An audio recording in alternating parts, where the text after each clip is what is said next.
This is not routine diplomacy.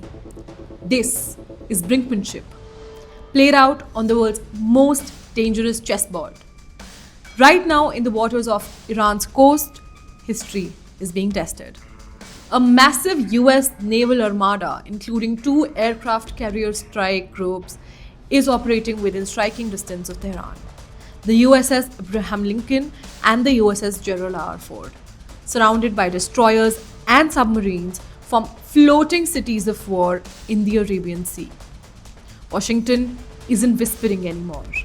It is parking its power at Iran's doorstep, sending a message that can be seen from space. And Iran heard that message, loud and clear. So it answered, not with words, but with action. In the middle of sensitive nuclear negotiations in Geneva, Tehran abruptly shut down parts of Strait of Hormuz for live fire drills and missile tests, stunning the world. This narrow corridor carries nearly 20% of the planet's oil supply. Close it, even briefly, and fuel prices spike, markets panic, and economies, they tremble. Iran didn't just flex the military muscle, it grabbed the global economy by the throat. Think about this for a moment. Missiles tearing through skies above shipping lanes that carry millions of barrels of oil every single day. Iran's Revolutionary Guard launched live missiles toward the strait as diplomats tried to diffuse tensions. This wasn't routine training. This was calculated messaging. Tehran was signaling, we control this choke point.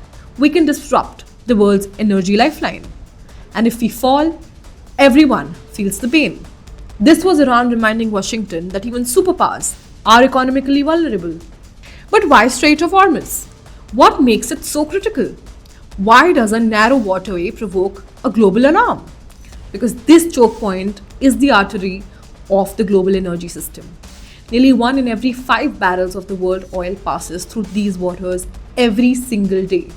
Crude from Saudi Arabia, Iraq, Kuwait, the UAE, and Iran itself, all squeezed through a corridor barely wider than a major shipping lane. It's the gateway from Persian Gulf fields to markets in Asia, Europe, and beyond. Disrupt that flow and prices spike instantly. Energy markets don't just flinch, they recoil. Supply chains wobble. Inflation jumps. Nations everywhere feel it. At pumps, factories, and even power grids. This strait isn't regional geography. It is global economic infrastructure. And as the missiles flew, the rhetoric intensified. From Tehran, Khamenei sharpened his warnings, mocking US power and questioning America's resolve. Across the ocean, President Trump responded with equal force. All options remain on the table. Sanctions tightened, fleets expanded, diplomacy backed by steel. Every statement now carries the weight of warships and bombers. But here's the paradox. Even as tensions explode, both sides are still talking. In Geneva, nuclear negotiations continue quietly. Officials discuss uranium limits, sanctions reliefs, and verification mechanisms. Small steps, but fragile progress. 2 rivals preparing for war while negotiating peace. 2 enemies staring down gun barrels while drafting agreements. This is diplomacy on the edge of collapse. This is the moment where history stands undecided between war and uneasy peace.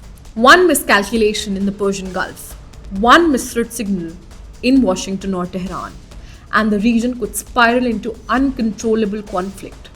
Because the Strait of Hormuz is not just geography, it is leverage, it is power, it is the bloodstream of the global economy. And right now, the Gulf is a pressure cooker. The flame is lit, the lid is shaking, and the next move could either release the stream or ignite the world.